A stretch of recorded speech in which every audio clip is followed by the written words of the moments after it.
میری بچی 3 سال کی ہے، وہ کھڑی کھڑی گر جاتی ہے، ڈاکٹر کہتے ہیں اس کی نالی بند ہے۔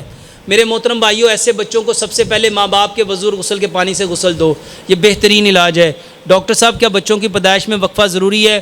کوئی وقفہ ضروری نہیں ہے میرے محترم بھائیوں۔ اللہ تعالیٰ بچے دیتا ہی اس وقت ہے جب اس کی ضرورت ہوتی ہے۔ اللہ کو ہم سے زیادہ بہتر پتہ ہے کہ کب دینا ہے کب نہیں دینا۔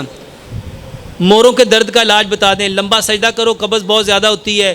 جتنے لوگوں کو قبض ہوتی ہے ایک نوالے کو، ایک لقمے کو 32 بار چباؤ۔ ہائی بلڈ پریشر کی وجہ سے فالج کا اٹیک ہوا، جس وجہ سے وہ بول بھی نہیں سکتا اور خوراک بھی نالی سے دی جا رہی ہے، اس کے بارے میں مشورہ دیجیے۔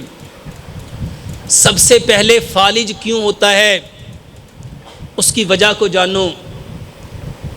فالج ہوتا ہے جب آپ کا خون گاڑھا ہو جاتا ہے۔ آپ کا خون گاڑھا کیوں ہوتا ہے؟ جب آپ کا کھانا silver, steel, non stick, Teflon, pressure cooker کے برتنوں میں پکتا ہے۔